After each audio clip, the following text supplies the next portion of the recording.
Sweet. All right, how's it going, guys? Welcome back to the Q&A. Today we're joined with Mod Matt K. Hello. Mod Ronan. Yo. Mod Ash. Hello. Mod Ghost. Hello. And myself, Mod Archie. All right, let's do it. First question. This one's from M. Worthy, who asks, if your next big update was a skill revamp, which skill would you choose and why? Ash? Construction. I think if I had a good reason to be reworking a lot of its code, I could make it support a lot more data per room, so it would be able to have more hotspots per room or more variety on the existing ones, and then we could do more of the things that people keep asking for, like extra options for portals. As it is, we can add more kinds of room, but we can't add more to the existing ones in many places at all. Yeah. So I think we could do a lot there. You know, that's a kind of technical answer and nothing to do with what we put in it, but the players are always sending ideas, and this would probably let us do more with them. I agree. Construction. Yeah, absolutely. It's so much better. We can make it. Fire making. Fire making? I'd agree. He just He cut me moved off, on. didn't he? Yeah. Yeah. Moving on. Ignore Matt. Be quiet, Matt. Ghost, what'd you Me, say? I reckon I'd go for magic. Magic, really? Yeah, I Okay. reckon so. It's like a new spellbook then, or? Yeah, new spell book, nice new spells, interesting new graphics. That'd be up my street, I think. Or we could revamp the combat That's not just a as skill. a whole. Don't touch it. Maybe put some special abilities in All there. right. Next question. This one's from King Gus, who asks, could skill capes come with a teleport to the master that sold you the cape? This was an idea similar that came up a while back, suggesting teleporting you to the guild. Not all skills have guilds, but the master is an interesting idea. I like that. I like that. Maybe a cooldown as well, so you can't spam it if any of them are particularly useful. Yeah. Yeah. There Maybe you go. like the teleport to home spell then, maybe. Yes. Okay. Yes. Interesting So that works idea. quite nicely. I can see Duradel benefiting massively from it, although I think we just released the option to teleport to him anyway on the Karamja gloves. But there's also, people often want to go to Ignatius Vulcan, that area, so they can trade in that vicinity. I think that'd be a cool first straw poll, actually. Second question, first straw poll. Could skill capes... So James looked a bit rabbit in headlights there. Could skill capes come with a teleport to the master that sold you the cape? Saw a lot of positive feedback in the chat there. We'll see what you think in a poll. All right, next question's from Muck, who asks, how will the music cape work in regards to holiday event soundtracks? Good question.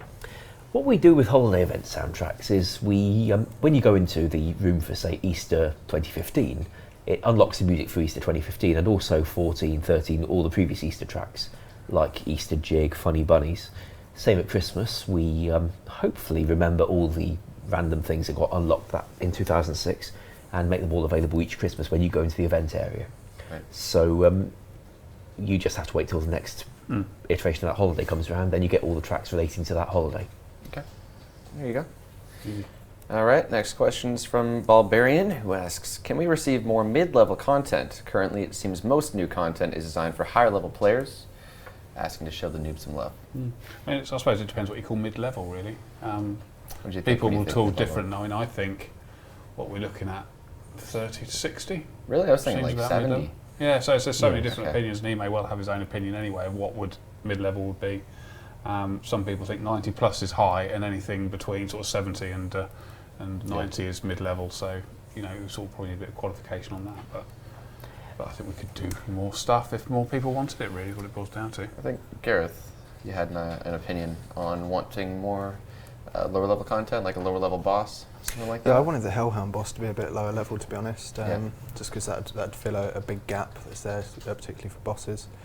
And it'd also contrast against the high-level Abyssal Sire that's coming out afterwards. It seems a bit strange to release something that's high-level, then something that's at a lower level, but perceivably much more intimidating. Yeah. It just seems a bit backwards, but... I think with mid-level bosses in particular, it's pretty difficult to, unless you're going to restrict it to people below a certain level, you're going to struggle to stop people that are higher levels just going there and farming it far more efficiently than the people that it's aimed at could do, and it'd probably kill the cache for the lower levels. Yeah, could that would go with scalable bosses. So Okay. it looks at either Yeah, the we team in there discussed or the that. individual doing it, so that it's always the right level for you. or maybe you can have, I'm going to be stealing this idea straight from RS3, but have easy, medium, hard level of the same boss. You choose which one you want to fight, and then it will scale to you depending on which one you choose. So obviously if you choose hard, you'll be significantly above what you should be able to do. If it's easy, it's about right, and if it's mid, then it's a little bit more difficult, so you can challenge yourself that way. Yeah, sure. Maybe one way of doing it. That's a cool idea. What do you think, Ash, to the scalable thing? If we can balance it, then always fun. Yeah, So sure. the community is certainly having a say there. No, No, EOC. no, fair enough. I did say, I did steal it straight from RS3, so, that's fair enough. Whereas a dungeon that generates itself according to the team that's gone into it, there might be a bit more support for that kind of thing if it's not just about a boss that gets easier for noobs. Absolutely. I like the team idea. I mean, the mid-level combat, mid-level content will be addressed in Zaya as well when we start seeing that at some point next year. If all goes to plan. So there'll be stuff to do there as well. The thing for me with high-level content is that there's quite a few skills which go a long way to 99 without very much to unlock at the higher levels. Hunter is a particularly bad example at this time. And there were many things came to RuneScape after 2007 to just flesh out the upper levels of the skill, like your poise and your Gren walls, but which we don't have. So I do like us putting things up at the high level so as to give people something to aspire towards and something to unlock and more milestones apart from just, capes and cosmetics. But I also appreciate people at lower levels want something to refresh the game for them as well. Valid point. All right. Absolutely. We have the results back in that straw poll asking if you'd like skill capes to have the ability to teleport to the master that sold you the cape. Passing by 74%, so if this was an official poll, it wouldn't pass. So 4.9 probably. Yeah, a lot of feedback for that actually. I think it's a cool idea. Could be expanded. All right. I was just going to say, like, if people would farm that boss for rewards, could you not kind of like say that about any content in game that's at a particular level, saying that people of a higher level can always farm it? It depends whether the content can be done faster by someone at a higher level. Okay. Take, something like chopping oak logs. Once you got up to a certain level on that, beyond that you're succeeding so often that it's not going to make a huge difference whether you've got a few more levels. Sure. And ultimately what you're getting is not worth having in huge bulk. Whereas if you get something like a boss, then if you can just go in and kill, then you can get rewards substantially faster than someone who actually has to take time killing it. Yeah, sure. So it depends how the thing scales. With Motherlode Mine, what we aimed to do was make the rate at which you could do things not hugely dependent on your level, but balance it so that what you got for doing it was tiered by your level. And that way people at higher levels could do the same sort of activity and get something worth having, and people at lower levels could do it and would get less valuable things. Sure. Do you reckon people would be a bit annoyed if we did that with a boss? Well, it'd be a bit odd with a boss. I mean, there we've got the kind of scaling, so if the thing had a number of hit points that were dependent on the amount of damage we thought you could do to it, then it would be, well, pretty much a scalable boss, and that does not appear to be a very popular idea. Yeah, sure. Fair enough. Okay. One method that another game used was there was a boss which dropped an item which sold well, and players would farm that. But to stop the big players coming in, it was in an instance which was only accessible between the levels whatever and whatever, to make sure that only the right people were getting that money and were farming it as much as they could during those levels to make the money they could from that item that dropped. So it affected them quite nicely. Okay, cool. Something we did on agility rooftop courses with the Marks of Grace is say that if you're going around a low level course at a very high level, then you just don't get Marks of Grace very often at all, regardless of what your chance would otherwise have been. If you're going around the Drainer course or the Varrock course and you're level 90, then it does not bother rewarding you because you shouldn't be there. Okay, cool. It's a bit artificial, but I came across it in some other game and It's it's artificial, but it has its purpose. Yeah. That was a really good discussion, that was, wasn't it? Cool. Yeah. Look at Good question. that. Yeah, absolutely. Are you still paying attention? Yeah, I did see that question on there and I was like, yeah, I look forward to that one. Let's go to this one from Death Alter, who asks, how long do we get to keep Mod Maz's service for? Well, at the moment we've got until probably July when the Dual Arena is done. After that we will see. There's nothing to say she has to go straight back. So we may have her for a while afterwards, we'll see. We can find infinite uses for her. There's lots of quality of life things that she'd be perfectly up for doing. Absolutely. Lots of cool stuff. Cool. All right. This one's from the Third Knight, who asks, can you update us so that Barbarian Assault's doors always stay open? Would this prove to be a problem? I doubt it. I haven't really looked at the code to see what's making them shut now. Sorry. I can't imagine why would they want to be shut? I can't think of a reason they should be. Well, it's possible that the developers just implements it to give feedback in the form of message boxes that take away the shop interface and replace it with a little chat box giving you the feedback. Yeah. Then it would be much more convenient if we just gave us a standard game message without shutting the shop every time. Or it could be something else that's shutting it that I don't know about. Seems like a very small question, but a lot of yeses in the chat, so Yeah, 5. fair point. And lots of 5? other words. Yeah, lots of other words which nothing to do with what we're talking about. A lot more than 5. All right. Yoshi Magic asks, can you add an axe slot to the Leprechaun in Plant Cures as well? Of course, he also requested the increase in bucket limit, but Issues with that, aren't there are not issues with that. if we're going to do anything to the Leprechaun menu at all, we have to recreate it from scratch in the 2006 format rather than the 2004 format it's currently using. Right. Once we've done that, we can do what we like with the thing. So while it's quite a lot of dev time for just more buckets, if we were doing more buckets and a plant cure slot and an axe slot, well, that makes it a bit more worth the dev time. Okay. So frankly, the more stuff we put on the Leprechaun all at once, the more justifiable it becomes spending the time on it. Okay, makes sense. Cool. Torwent asks, Purdue currently sells back Karamja gloves if you lose them. Sorry. Could he sell the other achievement diary items as well? Got to admit, I'm less familiar with the achievement diary code than most of the rest of the game because I just wasn't heavily involved in it, but I would expect so. I don't see why not. If people would find that useful, then I'd be very happy to look into it. Okay. All right, cool. I do recall when we put Purdue in there in the first place, there was a lot of confusion about why he was useful, but so we never really gave him much more thought after that. But hey, if he's getting more requests, I would like to do more useful things with him.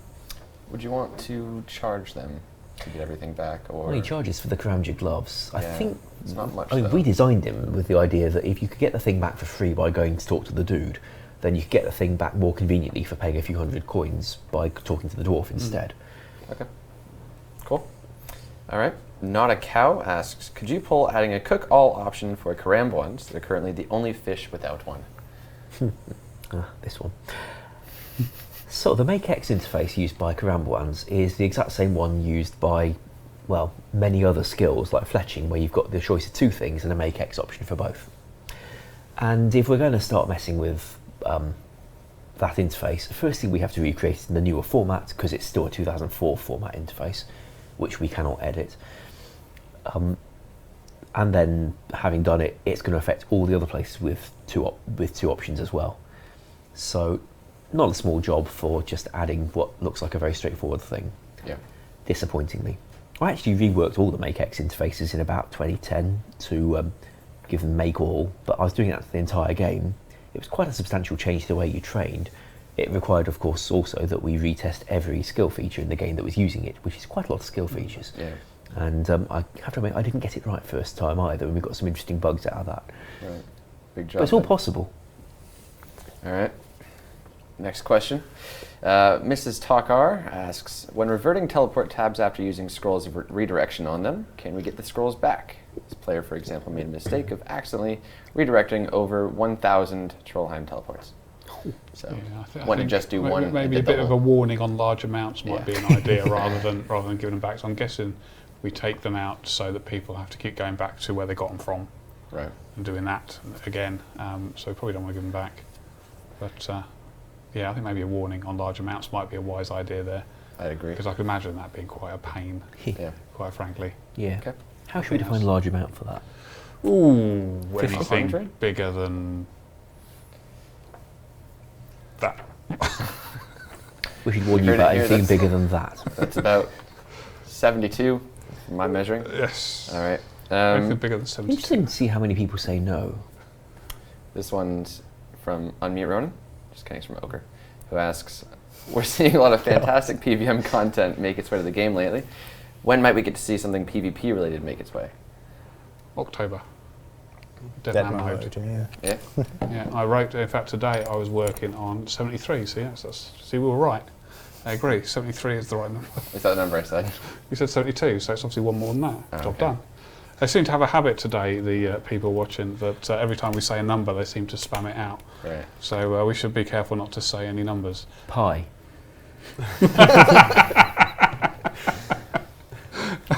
Right, anyway, yeah, so what were we talking about? Sorry. Dead Man Mode, yeah. PvP So content. earlier today I was doing the creative brief for it because we want to do quite a lot with Dead Man Mode and beforehand as well, and hopefully some testing and stuff.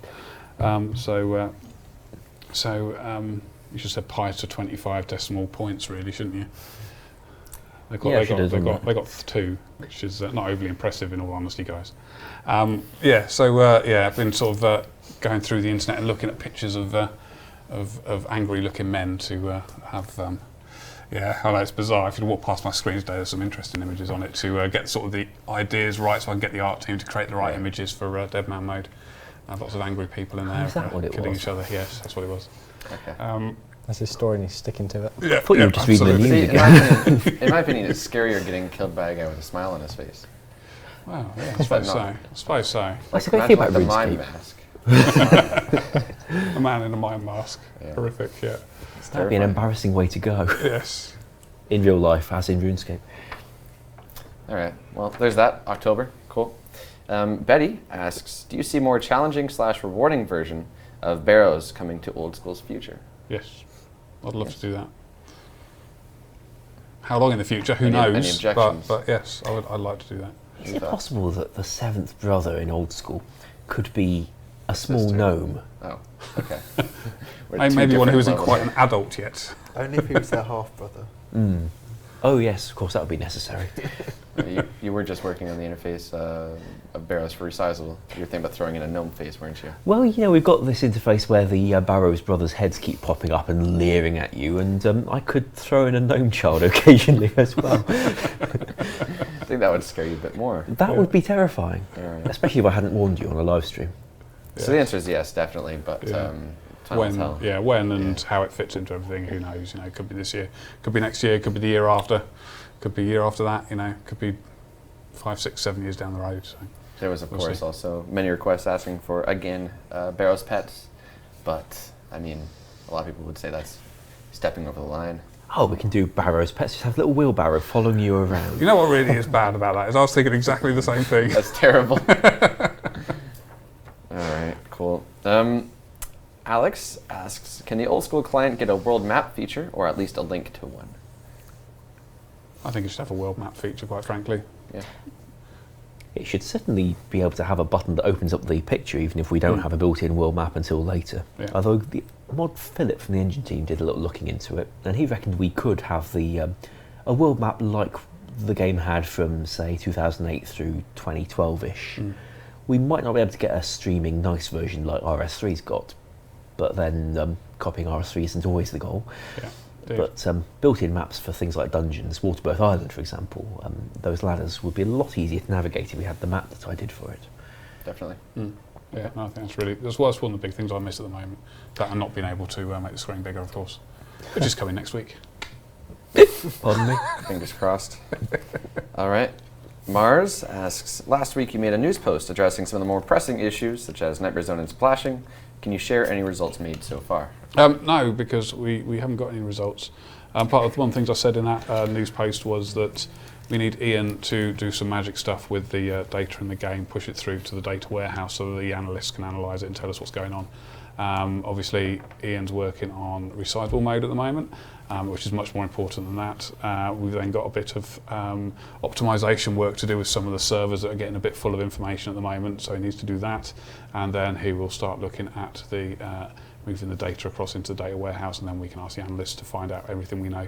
We'll be able to, I mean, at the moment what we've got is we've got the ability to look at how many times a script runs and who runs those scripts. So if something happens in game, we can see who does that and when they do it. But what we can't do is then start comparing that to the accounts that do it and cross-referencing that information. So if we wanted to look at, for example, how many people have level 90 combat go into Nightmare Zone, we can't do that because we're dealing with, hundreds of thousands of pieces of information which take hours, well, weeks upon weeks to do in a manual way.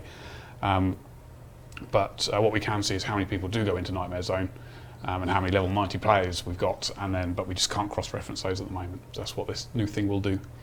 I think you broke Ash. I did. Yeah, I know, it's very exciting when you get the answers from it, but yeah, we'll get there. Yeah. We'll get there. We try and do it all year, but we have things such as free to play and bonds and resizable mode and what else have we done this year? I lose track.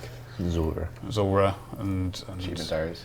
Yeah, Grand Exchange as well, of course. All that stuff takes up Ian's time to get all this stuff working. So it's one of the things we've been trying to do, but the content's more important. You guys playing the game's more important, so we will prioritise that. Okay. So that's why. All right. Cool. Let's go to this one from Ivira, who asks, can we have the ability to combine armor sets with Iron Man armor to make it more useful? It's got some support from the community. What are your thoughts on this? Would it involve new models for every kind of thing that you could combine with Iron Man armor? So you need new colours, wouldn't you? Because you want to be able to look at it and see what sort of Iron Man armour they're wearing.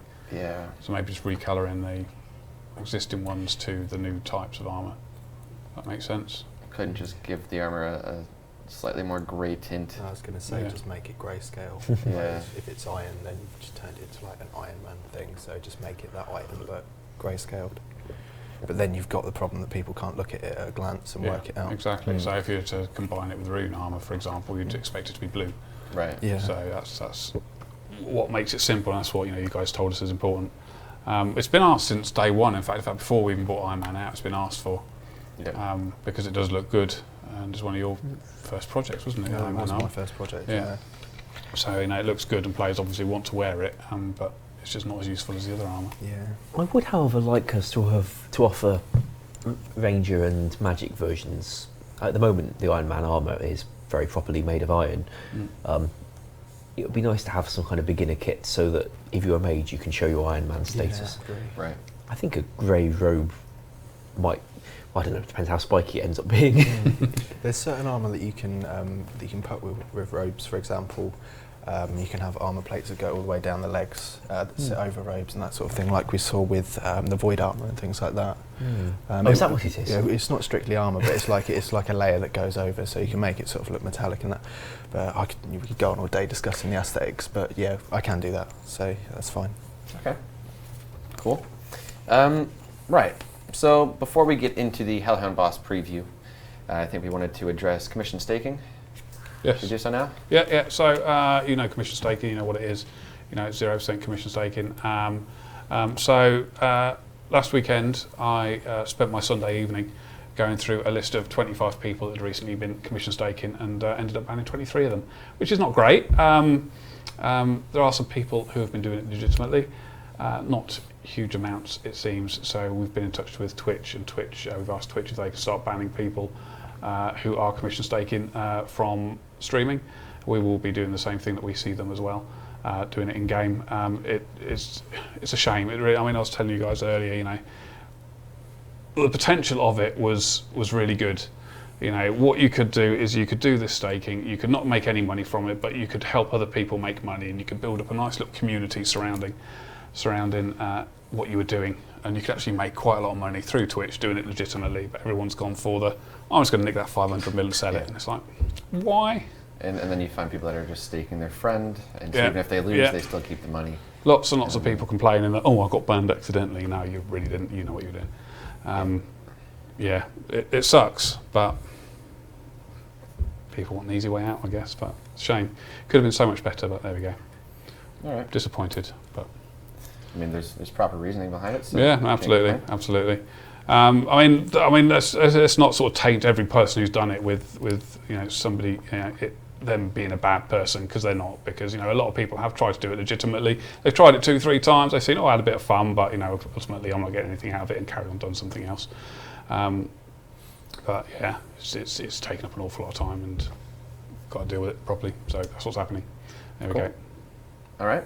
So can we show the Hellhound images now? All right. So Gareth, do you want to take us through what exactly you've done with the Hellhound? Because it hasn't really been publicly spoken of.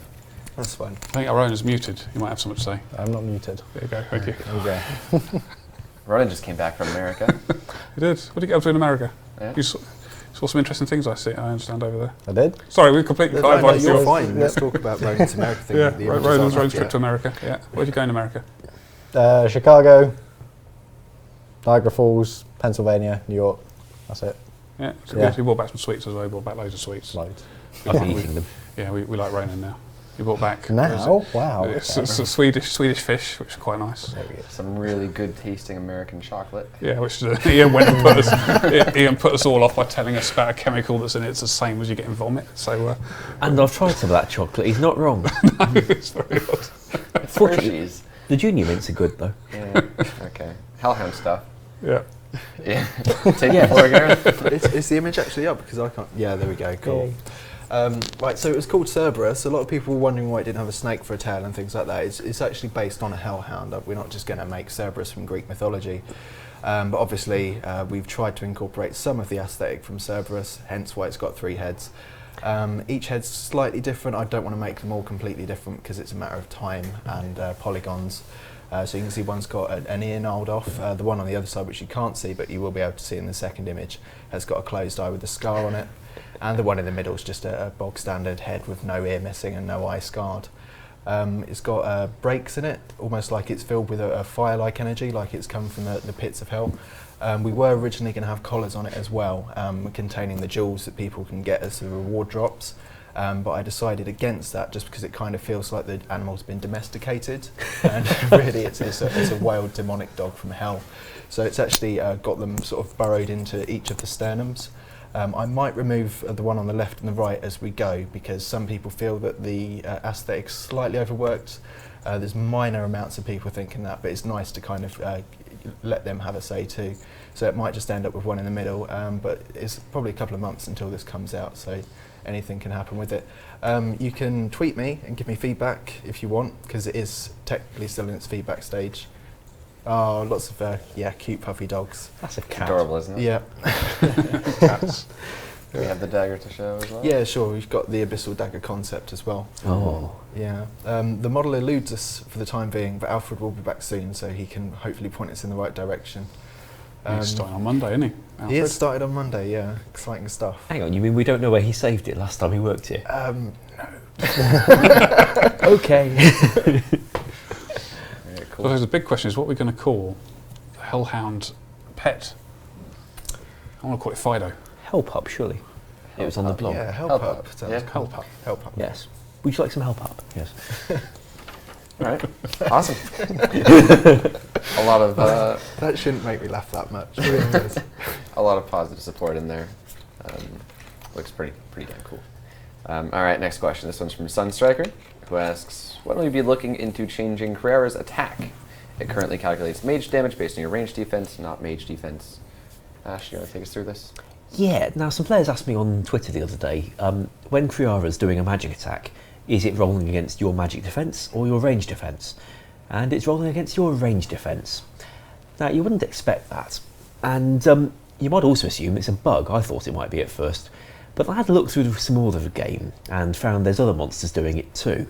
And some of them actually are intentional, like Bloodvelds, Pyre Fiends and Jellies. They're all rolling their melee attacks against your magic defense. And I actually tracked down the developer who did that and asked him why, and he said, because they're strange, it's Slayer. He's not actually here anymore. Anyway, that aside, so there are places in the game where people deliberately made creatures have an attack that rolls against not the defense you'd necessarily expect. So I can't say for sure it's a bug, and that the developer who wrote Kriara is definitely not still here to ask. Also, Thermie's doing it. I forget which way round it goes with Thermie, but there's one attack Thermie's doing that's rolling against an unexpected form of defence. And that developer's not here to ask either. So, what I was thinking is, rather than just saying, well, this must be a bug, because I don't see why it would have become about like this, if we're going to change it, we put it to a poll, because not everybody thought we should change it. Many people said it would be great because, give more value to the Spectral Shield if Kriara requires you to have good magic defence. On the other hand, not everyone wants that change, Yeah. which, well, I think we shouldn't just assume. All right, that's a good point. It would be a pretty substantial change to the way Armadyl works, so Yeah, controversial topic. All right, cool. Crewster asks, can we get a boss that is killed entirely with skills? Interesting idea. Obviously, this has been talked about before. Yes, I want this. Yeah, it's always involved melee. This is entirely, however, with skills. So his example is you need to lure the boss away with a high-level hunter. Then you need to dodge its attacks with a high level of agility. And then you can light certain parts of the floor on fire with fire making to deal some damage. It's a kind of cool idea. Yeah, you could use the other skills to make what you light on the floor as well. So you could have Like wood cutting. You yeah, mean. wood cutting to actually create the traps that you lie on the floor to lure him into. You could have I don't know. There must be some sort of you make chemicals for one quest, don't you? Regicide? Make an oil type thing. In Regicide, you make the thing that you throw at the king to commit Regicide. Yeah, so maybe herb lore could be used in that as well. With mining, you can collapse bits of scenery, hopefully onto it, possibly not onto it. Absolutely. There's a lot of options there. Chat seems mixed on it. Do you reckon it's worth a straw poll? Yeah, I think so. How are you going to word that one? Would you like a skilling only boss? Does that make sense? Yeah? So just going to reword the question. Would you like a boss that is entirely killed by skills? His example, you need to lure the boss with high-level hunter, dodge the attacks with agility, and you can light certain parts of the floor on fire with fire making to deal Of course, you damage. still need to take food and your armour because obviously you need to protect against the stuff it's attacking you. So it's actually quite an interesting dynamic, isn't it? And a player in the stream has suggested that you can use your farming to get pretty flowers. Yes, distract it with pretty flowers. Pretty Give it hay flowers fever. attract bees, and you could attack it with a swarm of bees from the pretty flowers. Job done. Maybe that bee random, that guy can come out and help you. Yes, yes. All right. Okay. Really though, you have a poll in the chat right now. You can vote in. Go ahead, participate in that. Get your feedback. All right. Cool. Yeah. Next question. Kupoplo asks, Old School has always been very solo friendly. Will Zaya be changing this at all, or will it remain independently themed continent? I mean, it won't force people to get into groups to do stuff. I mean, that's not what you guys want. You want a solo gamers, or if you want a group game, you want the options to be there. So no one's going to be discriminated by not being in a group or not playing singly. So I can't see that changing one way or the other. It will stay as it is across other parts of the game, really. Yep. It is true that we've done a lot of solo-themed things in the last few months. Iron Man mode, for example, is somewhat solo-themed. And Zulra. The reason Zulra came out as a solo boss is that we ran a priority poll, and one of the things at the top of it was solo boss, so we did one. But in Zaya, we do have preliminary plans for raid dungeons, which you should be able to do solo if you wish to. But I would like to have something in the game where you can go play as a team as well. Okay. Yeah, I mean, the first batch that we're planning to release is the raid dungeons, which obviously is aimed at groups, and the city, which is aimed at playing it solo. And soon we hope to have a developer to do some programming on this. Yes, absolutely. Yeah. I mean, it's a good point to say that you can play the game independently or with friends if you want to. I mean, there's nothing really stopping you. Yeah. With Dungeoneering, they actually went out of their way to nerf the XP for people playing solo so that it strongly encouraged you to play as a team. I don't think that's something I want to do to Old School. No, I agree. Yeah, that's a good point. We had the feedback from that straw poll asking if you'd like a boss that is entirely killed with skilling, passing with 67%. Well, I thought it would be. Yeah, That's a lot of voters too. a lot of votes in that. Yeah, absolutely. That's interesting. Cool. We'll see what YouTube thinks of that. So if you're watching the highlight back on YouTube, go ahead and comment. This is a really cool topic. All right. I think we probably will be doing a priority poll in the not too distant future, so maybe that might be an idea to add something to that. Yes, because the stuff from the last priority poll is pretty much done, with the exception of Slayer, which is blogged about. Yeah, We're getting there. All right. Next question's from Deadman Mode. That's his name.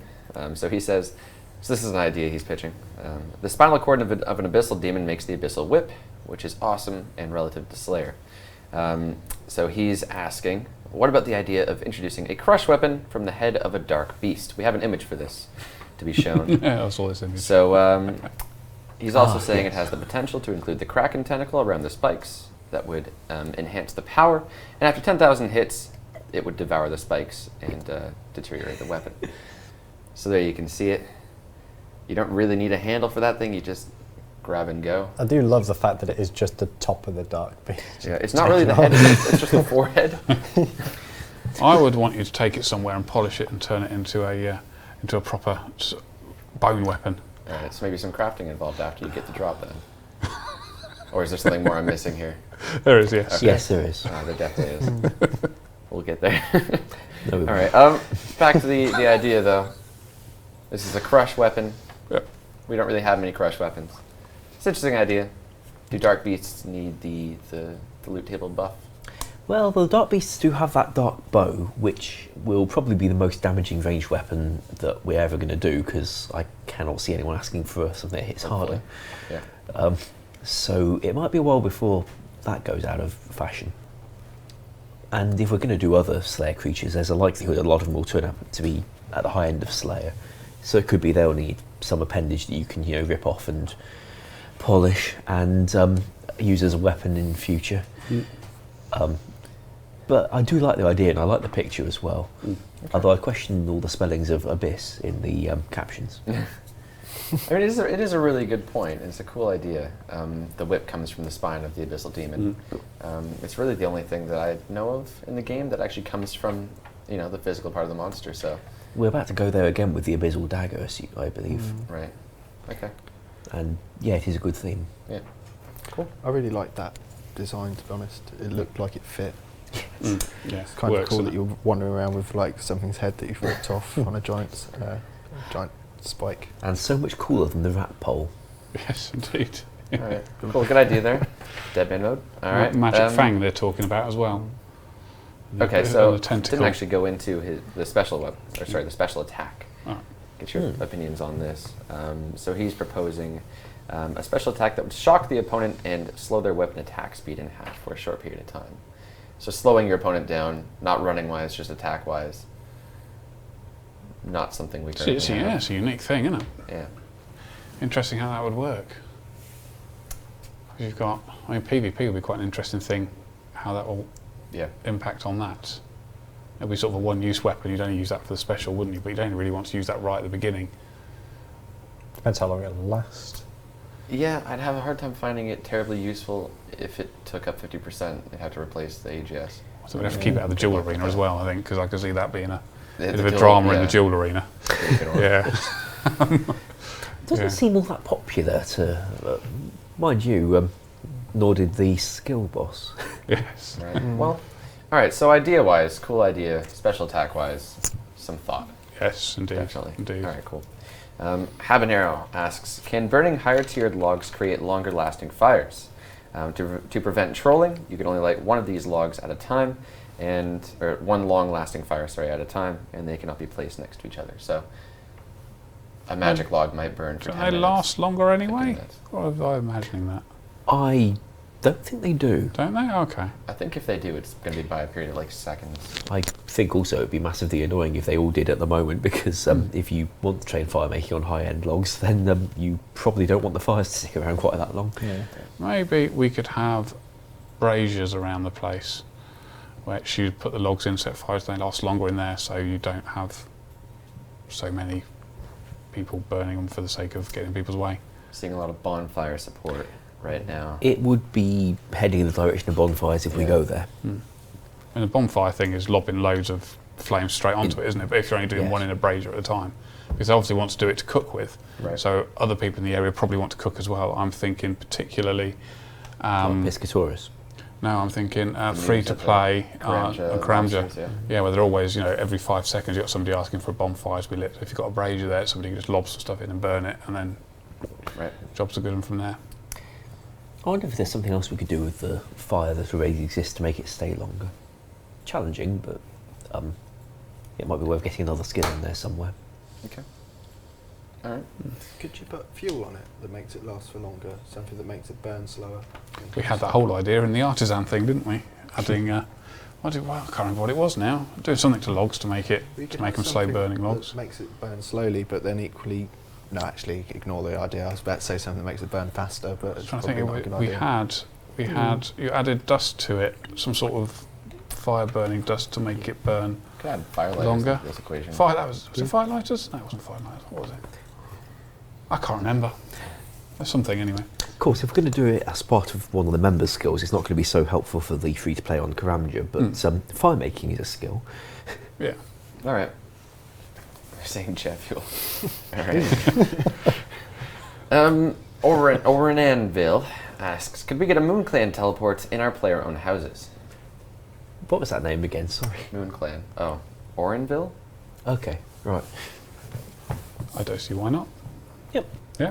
Like I We've been mentioned earlier, discussing- the capacity of existing rooms tends to be quite full, but either we stick it in a new kind of room, which is not a problem for us, or we do a fairly big job to try and rework all the data of POH, to let us store more stuff for the existing kinds of room. That's what I'd like to do. Right. I know it's probably one of the only people who would like to do that, but I'd Um, like to rewrite it as a whole. And I'd like that too. I also know that I wouldn't be the one testing it, yes, nor would any of us. That's what I would great. like to do more than anything with construction. Okay, and I'll get hated for this because it will be an absolute nightmare, and it means deleting it all and starting afresh. Would be able to take your chair or anything that you build and pop it down anywhere in any room that you like, in any angle, and move it around. Do you remember in Clan Citadels, there's that battlefield feature with Yeah. an actual map editor where you can put Yes. down walls and stuff? I wrote that and I can remember how I did it too. Now, take a bit of adapting to be able to do it in old school for a POH, but the interface mechanics could certainly be adapted. Look at that. They have asked if they can sit down in the benches around RuneScape. I think this is a high priority topic. Yeah. Yeah. So there we go. 2016. So being able to Do it then. decorate your house exactly the way you wanted it to be decorated would be And graffiti on the walls. graffiti on the walls. Yeah. You could take a chair, you could turn it upside down, stick it on the ceiling, and then you could have a tea party on the ceiling. What ceiling? Well, they see where you imagine the ceiling to be. I haven't got or ceiling. just plugged into the wall, and so you have a chair sticking out the wall. It would be a really strange update because you'd see no one anywhere. Everyone would just be in their houses. Or four tables, sort of in a square, so you could have a little barricade nobody could get into. I'm not going to your house again. All right. Dear. Cool. Let's go to this one from Karul. Or even better, sorry, drop a sword, right? You got your dragon scimitar, you drop it on the floor, you pick it up, you turn it around, you mount it on the wall, so you've got dragon scimitars hanging on the wall, and your different weapons and things. All right, that's a cool. There you go, idea. Ash. Yeah. Do that. Yeah. By next week, please, everybody. Yeah, job done. Rip ears. Instead of resizable. There we go. So Karulm asks, in Karulm, it's the name of the proposed town for Slayer, will tasks be solely focused on Zaya-only monsters, or will they be based around the world? So, Have we even got that far? I've I decided. don't know, I was completely not paying any attention. I was thinking about banging stuff on walls. What was the question again? So in the proposed Slayer town Yeah. for Zaya, All right. Yeah. the Slayer masters there, will they give you tasks that will be Zaya-only bound, or will you have to go all around RuneScape for these tasks? Don't know yet. I'm thinking about it. We could probably do both.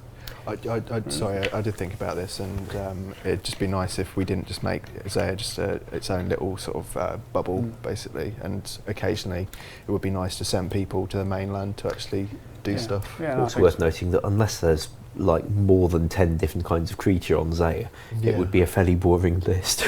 That's a fair point. Yeah, so I mean, it makes sense to only be able to get the Zaya-related ones from the people there. Yeah. But they will send you back to the normal continent. I think that's one thing that a lot of people have said is that with the release of Zaya, they don't want it to just completely nullify the rest of the game. Absolutely, yeah. You want it to kind of feel like it's part of that world, not its own. Yeah, Mm. definitely.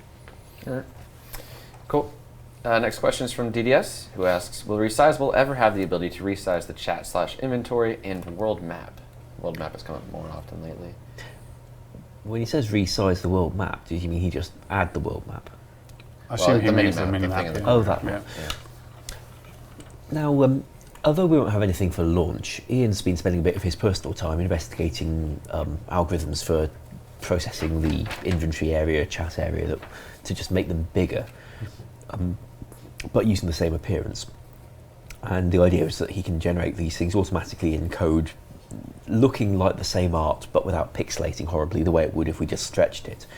Because at the moment, if we tried to stretch it, it would just look like a MS Paint resized job, which would be kind of grim. Anyway, if he's posted a few screenshots on Twitter at jagex_Ian, follow him, to show what this could look like. And gotta admit, I couldn't see the difference between the four things he posted, but all the players who were replying actually could, and seemed to have an agreement about which algorithm was giving the best results for them. So I'm optimistic that in future he'll be able to come up with something that can be built into Old School, and will let us, expand the chat box, inventory panel, minimap area perhaps, fourfold maybe, depending on how big your monitor is. Yeah, I think it boils down to is the technology these days. Monitors are getting bigger, higher resolution, so you need it really. Yes, turns out Jagex doesn't own a 4K monitor. It's very annoying. I want one. Well, recently we had, I don't know if I had to share this, but I'm going to anyway. If I'm not here tomorrow, you know why. But we had a study come through from the analytics team about how many people are using 4K monitors, and it turns out less than 0.1% of old school players use a 4K monitor. I can well believe it, because if you're an old school player and you're using a 4K monitor, you've probably got an issue. I know. Like a headache. That 0.1% though, I mean, how are they doing it? Are they deliberately putting the resolution down? They'd probably have to, because the text would be minuscule. Yeah, absolutely. But I thought it's quite interesting. Maybe they've got one of those screen devices that you put over it and magnifies it. So you buy how much are 4K monitors these days? Hundreds and hundreds of pounds. Buy a £100 4K monitor and then get one of these cheap sort of $5.99 things. Okay. There we go. Right, next question's from Infinite God, who asks, what are your thoughts on a pet that carries tools? So they've been requesting more stuff for skillers lately. This is an interesting idea for skillers. It would be a skilling-related pet that could carry your tools, spade. Sounds like a beast of burden or something like that to me. I would. It wouldn't carry food or potions or anything. It would strictly be it'd be like the leprechaun. A walking tool belt. Yeah, see, Or that. I see that there are two issues with the players. The first thing, which will be, it's very similar to summoning, and that connection is really quite pronounced. Which, giving a pet a use, I think, is a big, fourth wall almost that probably don't want to sort of go near. The alternative is a tool belt, which I think personally makes a huge amount of sense, and I found it very useful. But we've talked about tool belts before, and they've never gone down particularly well. Support, yeah. So so I don't think we'll see either of those ever really. We did for Artisan come up with an idea of creating Artisan tools and putting it into a backpack that you can carry around. So maybe a backpack would be a better feature, so you have to wear it. Okay. We put tools into a backpack. I think it'd have to fill one of the equipment slots if you were to wear it, so you wouldn't be able to see your cape. Yeah, so you won't get your cape. So it's sort of a negative behind it, maybe. You just imagine if it was, instead of being a cape, it was like a hat, and you just had like all your tools, your chisel, your hammer, maybe a spade. Yeah. Maybe a lobster pot, why not? On your head. Hanging off your hat, yeah. I think the backpack's a cooler idea. Yeah, the chat thinks that we should ban Matt for it. Ban Matt for what? A suggestion. They say that when a suggestion comes up they don't like, they're like, oh, okay. ban that guy. They've said it a lot in this stream. I do. A few people are liking the backpack idea, I do notice there. Yeah. Which is quite cool. Okay. Next question's from Andy, who asks, would it be possible to still see the people walking underneath and have them still see you while doing rooftop agility? For the moment, the game is only transmitting details about players and NPCs on the same vertical level as you. While there was some work done from about 2011 onwards to see whether it could be changed, we ran into quite a few places where that becomes very confusing, especially in PvP, because you see people, you shouldn't really be able to attack them because that would be quite a new bit of gameplay. Interesting. Especially in a game where you can't point upwards to shoot back. Right. So you get people you can fight, people you can't fight. And the worst bit of all was in Castle Wars, where around the castles there's the wall, the outer keep. If you're standing on top of that, you can shoot people on the ground, but you can't see or shoot people on the first floor up of the castle. If you can see them, it becomes very weird indeed that you can't fight them. Or we could try and change it so you can fight them, but that's cross-level fighting, which shouldn't be allowed anywhere else in RuneScape. So, yeah, I think even RS3 ran into trouble implementing this one just because of how it actually looked when you were trying to interact with it. It was pretty, but it had these actual usability problems, which is a shame because it really was quite pretty. Okay. That's why we tried to map new areas like what I did with the Motherlode Mine, where you can see what's on the ground floor when you're on the upper level by just making sure that the two never overlapped. All right, that answers that.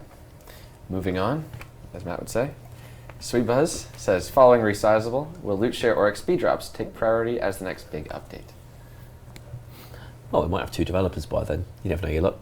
Maybe both. Yeah. That'd be Two good. for one. I think next poll will probably involve Slayer.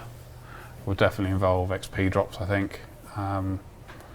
Loot share if you guys want that or not. I don't know. Quite There's been a fair bit of interest in it, so I'd like it to get to a poll.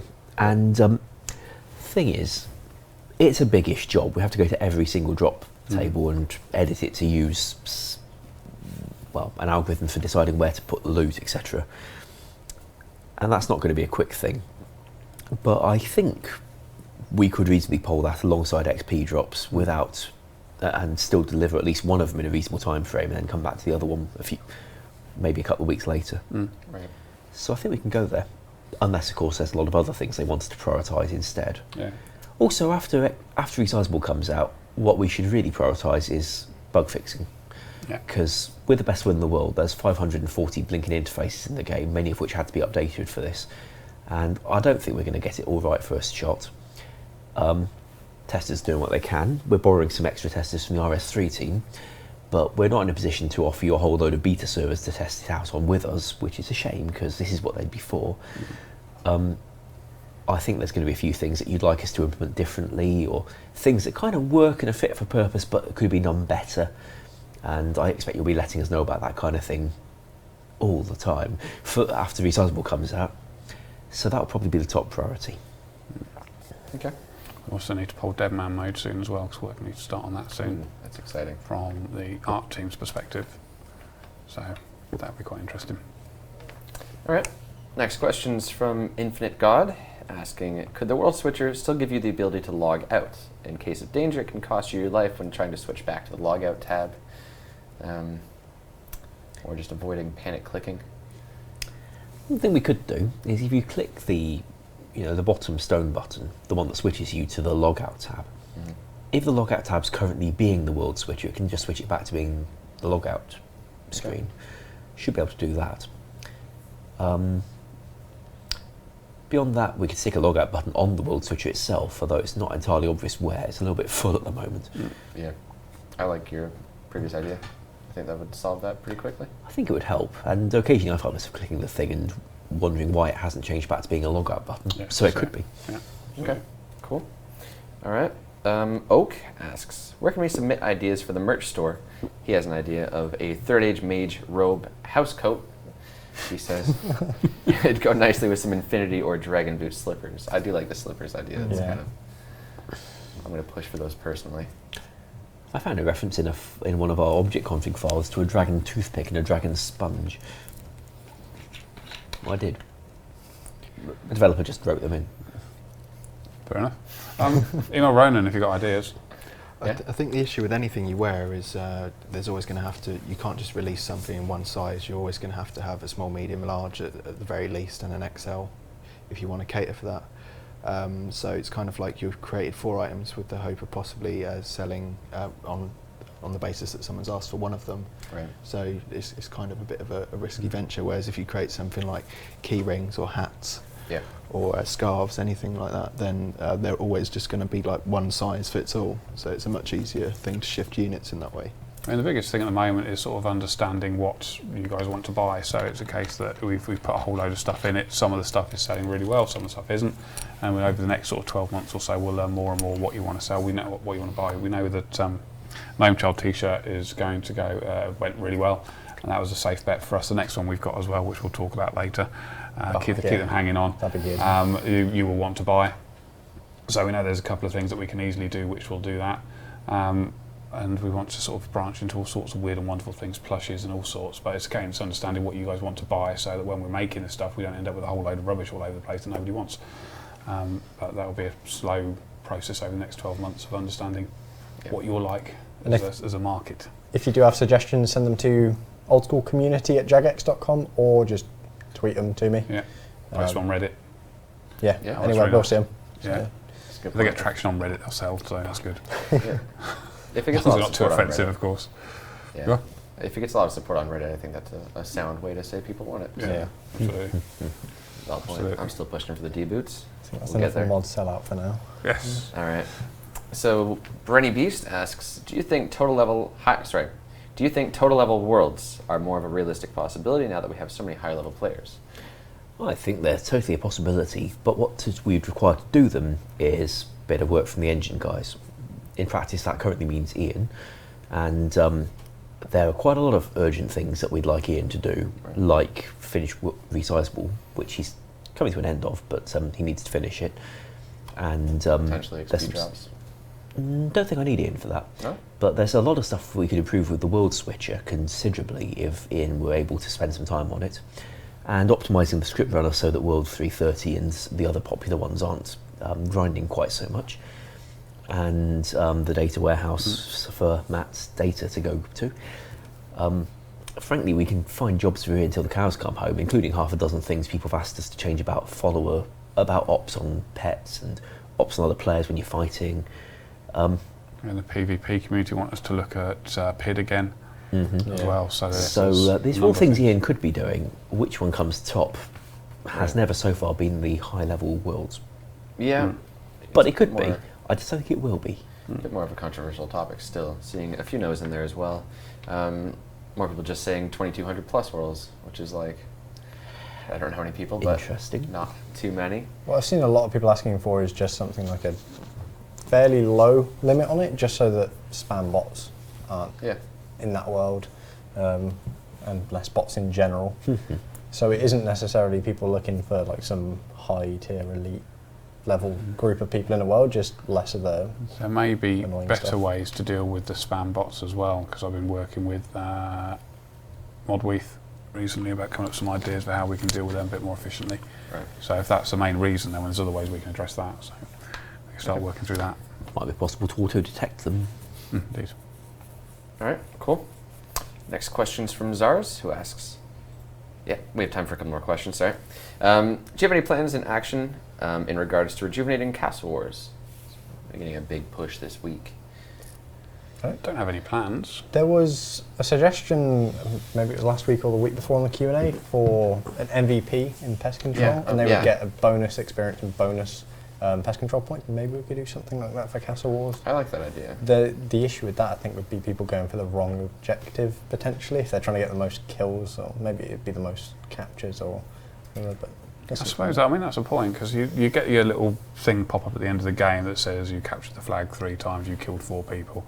That means nothing really at the end of the day, does it? So it could equal points, to give you sort of a rating which will stick up on a ranking. That makes a bit more sense. Castle Wars can be tough because the MVP could have gotten 4 kills and 0 captures, but still been the most valuable player. But I'm sure there's a few other ideas we could look at for Castle Wars. There's certainly some smaller things that I've been asked to look at, but never really had a chance to spend any time looking into, like whether we could remap the tops of some of the stairs to make barricades behave a little differently, or make it so that if a barricade is by a team room door, then it behaves differently to how it currently does. Things that I think get rid of the hoods as well. Yeah, so people can wear helmets. More controversial that one, but we certainly could do that. Although I think we've had a lot of people asking us not to. Yeah. Okay. Next question's from Selling Stuff, who asks, can the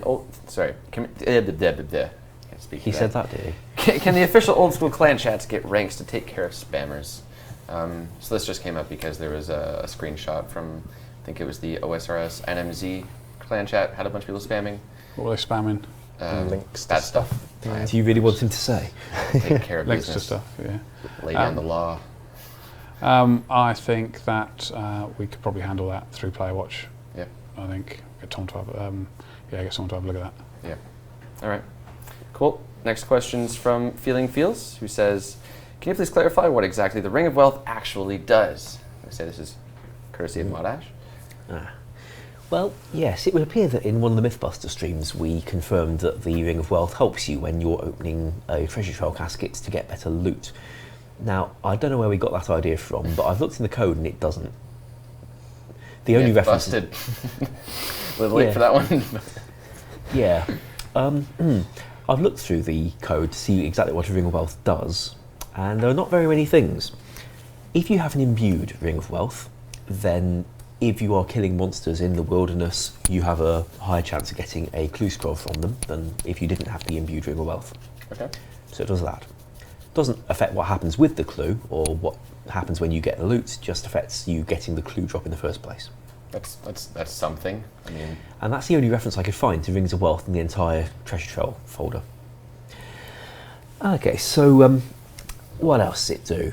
If you are killing a monster and you get onto the gems list, then it increases the chance of you getting something rather than nothing.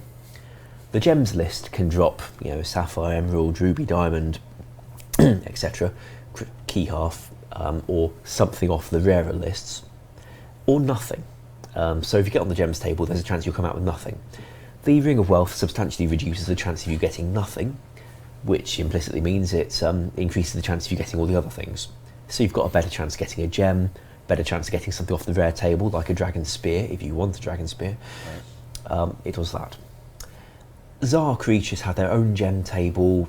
Don't know why, but they do. I guess it's got slightly different probabilities on it. The Ring of Wealth helps there too, in the same way.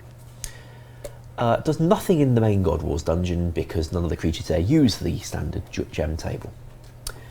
Apart from that, Shades of Mortarton, if you're opening the chests, you have a better chance of getting something decent out of there with the Ring of Wealth. Not a hugely improved chance, but slightly better. It's rather hard to say with a drop table written like that, especially as it's different for each kind of chest and each kind of colour. And the evil chicken, if you kill the evil chicken, you get more feathers. And this applies both to the random event evil chicken that we kind of deleted and retired and put in the Champions Guild, and to the quest version of the evil chicken from the Recipe for Disaster quest area. It does that, more feathers. So it does something. Yes. Quite a few somethings, just not really amazing somethings. Yes. And the funny thing is, since we changed Zulra to use the rare drop table, I think the Ring of Wealth actually does help you there quite considerably, because Careful what you're saying now. No! Oh, they already asked us to nerf it. They just skyrocketed. well, given that it used to drop Dragonstones all the time, and it now has a chance of maybe not dropping nothing, the Ring of Wealth gives you a better chance of not getting nothing. Ring or of getting Wealth something. prices just jumped Oh. 50k. Yep. That's the place where you might want to use them. All right. For all those people been complaining that since we improved, nerfed the drop table, it keeps dropping nothing or only dropping one thing. The Ring of Wealth is there to help you. Well, that sums up the Q&A today. We're going to end on that. I thought it was a brilliant answer. Yeah, that was fantastic. You asked. Wouldn't expect anything less. All right, cool. So we're actually out of time, a little bit over. Any final words? Not from me. Cool. So if you missed anything, including the Hellhound Boss preview, go ahead and check out the YouTube highlight up later today. Aside from that, give the stream a follow. Thank you for watching, and we'll see you next Thursday. Bye-bye. Bye.